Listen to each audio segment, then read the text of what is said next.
For thousands of years, a central anxiety has gripped the human condition: the heavy, compounding burden of earthly sins, the looming fear of judgment in the afterlife, and the seemingly impossible quest for spiritual liberation, moksha. By the 8th century, Hindu Dharma was deeply fragmented. The great philosopher saint Adi Shankaracharya observed this spiritual scattering and recognized a critical need. People required a clear, accessible, and unified path to salvation. To build this path, he looked upward, toward the majestic yet deadly peaks of the Garhwal Himalayas. Shankaracharya embarked on a grueling journey to revive 4 ancient, isolated shrines, mapping them into this precise, sequential pilgrimage circuit.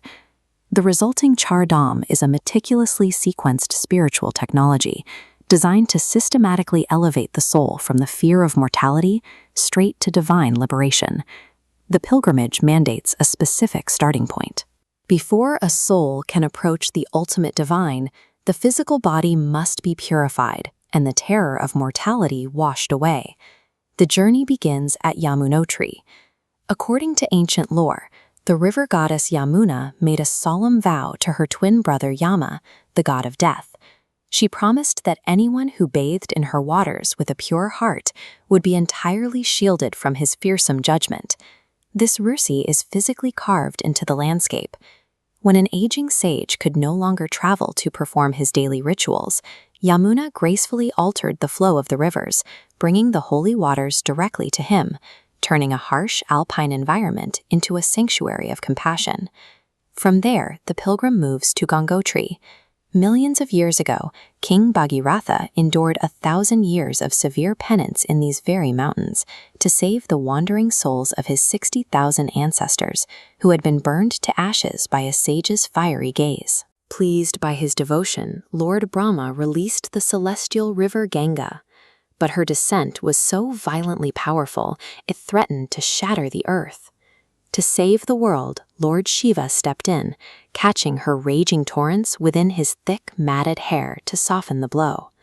Today, the white stone complex of the Gangotri temple marks the exact location where the now gentle river first touched the mortal world. By encountering these 2 river goddesses, the pilgrim sheds the weight of ancestral guilt and the dread of an untimely death. They are now prepared for the punishing physical test that lies ahead. With a cleansed body, the pilgrim climbs into the freezing, thin air of the high Himalayas. This is Kedarnath, where extreme physical hardship, tapasya, mirrors the agonizing internal process of atoning for grave personal sins. The blueprint for this penance comes from the heroes of the Mahabharata. After winning a catastrophic war, the 5 Pandava brothers were consumed by guilt, having slaughtered millions of their own relatives and teachers. Desperate for absolution, they tracked Lord Shiva into the mountains. Knowing their hearts were pure, but demanding they prove their devotion, Shiva disguised himself as a divine bull, hiding among an ordinary herd of cattle. The brothers eventually recognized him and gave chase. To escape them, the divine bull dived straight into the earth.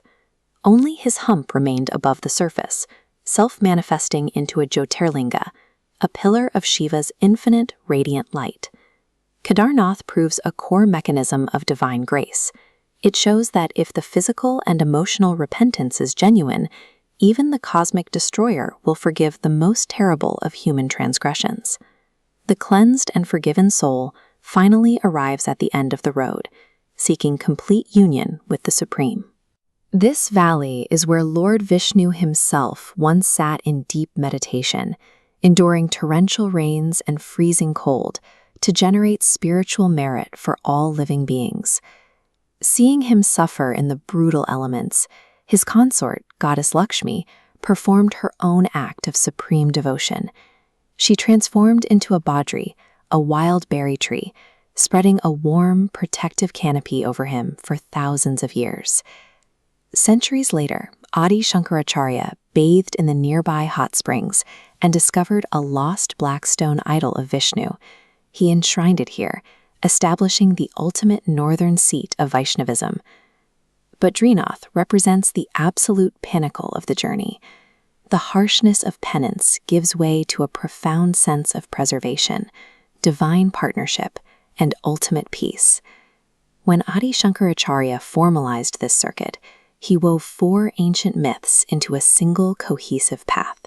Each stop provides a necessary spiritual function.